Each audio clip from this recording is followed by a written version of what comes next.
Hi, this is Karen Courtney again today, and I am going to be speaking on how to avoid getting diabetes, and if you have diabetes, how to deal with it. Um, if you've got frequent urination, you're thirsty all the time, you have headaches, and you're just tired, these are our symptoms of diabetes, and a lot of times they go overlooked, and when someone finds out they have diabetes, it's because they've gotten into trouble and have had a medical emergency.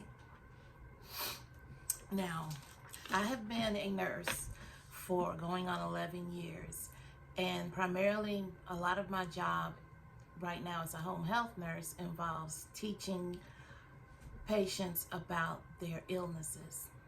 I would say about 90% of my patients are diabetic, and about another 60 to 70% are uncontrolled because they're non-compliant. So that's something that I do on a daily basis, and that gives me the knowledge and the expertise to be able to speak about diabetes and what it can do to your body. Now, with diabetes, you either have too much or too little insulin in your blood. It can affect various parts of your body, like your kidneys, your skin, your central nervous system. Also, another thing with diabetics is that they have to continuously keep their feet checked, because with this thing called neuropathy, if they were to step on something and get a wound, they may not necessarily feel it. So that's why it's always important for a diabetic to get your feet checked out. Now, another complication that you can find with diabetes is called diabetic ketoacidosis. A lot of times you'll hear the old folks say diabetic coma. That's what diabetic ketoacidosis is. It means you don't have enough insulin in your body. And when you don't have enough insulin in your body, like if it's at a really, really low level, your blood glucose is going to shoot up. If you take your blood sugar and it doesn't even register as a number, it just says high, you're at risk for diabetic ketoacidosis. And you need to do some type of,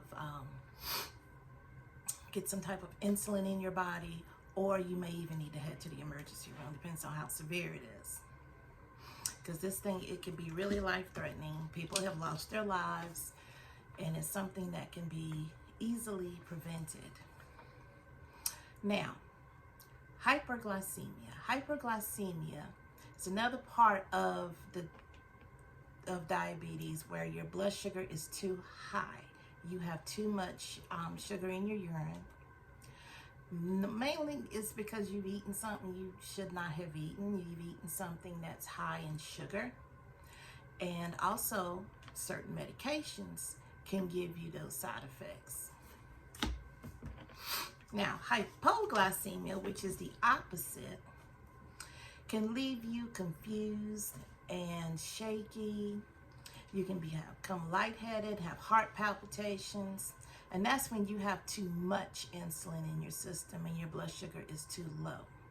If you take your blood sugar and it is below 80, you may start having these symptoms. I've seen blood sugars go as low as 30. And at that point, again, you would have a medical emergency, and you have to introduce glucose into your system as soon as possible. A lot of people grab a soda, orange juice. They make these things now called glucose tablets. You can get them at any drugstore, Walmart, and you can give that to someone and it'll raise their blood sugar up quickly. You just have to be careful that you don't give them too much, because then you can raise it up too high, and then you have the opposite end of the spectrum, which is what we just talked about, which was the hyperglycemia. So you really kind of have to be careful when you use the sugar like that to bring someone's blood sugar up. And once you give someone that, you want to recheck their blood sugar probably about 15-20 minutes later. Now, to prevent all of this, prevention, you need to limit your carbs, watch your portions, exercise, drink 8-ounce glasses of water a day, and most of all, with diabetes and any type of medical condition that someone may have, quit smoking. Smoking affects every organ in your body. And when I say affects, it's affecting it negatively. Smoking really does kill you. So I can't stress this enough. With this disease, please, if you're smoking, please take the measures that you need to quit smoking. It is very important. Now, we mentioned conditions earlier that are associated with diabetes. Now, I want to get into them a little further and maybe share some personal experiences and whatnot. Vision. It will affect your vision. You will start to sometimes see things like a little blurry, and you know, when you go to the eye doctor, you always need to let them know that you're diabetic, because there are extra tests that they have to do, and they're not always pleasant. You know how they blow the air into your eyes? That's just one of those things that they have to watch for, and a lot of times they have to dilate your eyes. Now, say I was going to share something personal.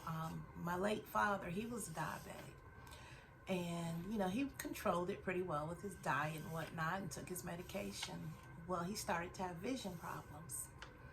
Well, to make a long story short, he had strokes behind both of his eyes, and he had no symptoms of them.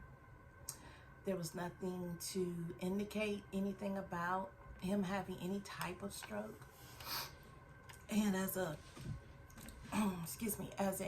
result, he pretty much lost most of his sight by the time he expired. So that's something that you really have to be aware of, because as a nurse, I had never heard of anything about a stroke behind the eye. I've heard of, you know, strokes of the brain, but not the eyes. But if you think about it, it makes sense. Also, we spoke about neuropathy earlier. Neuropathy can happen in your hands, it can happen in your feet, and it's really important that you wear shoes all the time. I mean, I'm one, I love to go barefoot, but I'm having to wear shoes, because if you step on something and you have neuropathy, you could really hurt yourself and you not even feel it. And then you're walking around with this wound that causes an infection and all other kind of problems that could have been prevented. Also, it can affect your kidneys. A lot of diabetics are on dialysis. Doctors will monitor your kidney function. And unfortunately, especially with me, genetics plays a role in it. I've come from a family full of diabetics. I don't care what they did, what measures they took, most of them became diabetics. So if you have that situation, I strongly urge you to continue to get your blood work done every 6 months, and to keep an eye on that A1C. We'll talk about the hemoglobin A1C in a second. Now, troubleshooting. As far as trying to figure out if you are diabetic, like I said, those other symptoms I mentioned earlier, those are indications of it. Your doctor will address what I just mentioned, the hemoglobin A1C. That is where you try to find, it's kind of hard to explain, but if your doctor says your hemoglobin is 5.3, then you're good. But you still need to be careful, because anything over 6.4 is considered diabetes. So when you get to the 5% range, they consider you to be a pre-diabetic. And they want you to watch your diet. They want you to exercise and do all that good stuff. But once you get into the 6s and even into the 7s, you're pretty much diabetic. And at that point, you know, the doctor will decide what he wants to do, whether he wants to do medication, whether he wants to do insulin, both, or just try to monitor it with your diet. Now, as I conclude my speech, I want to re-emphasize the fact that this disease can be prevented, and it can be catastrophic, and it could put a whole lot of stress even on your family members. You know, if you get to the point where you're so debilitated that they have to take care of you, then that's stress. So now you know that only little small changes in your life early on can prevent you from becoming a diabetic. It's a very serious illness, but like I said, it is so simple to avoid. Thank you, and I hope that this speech has persuaded you all to take better care of yourselves and to watch out for this disease. Thank you.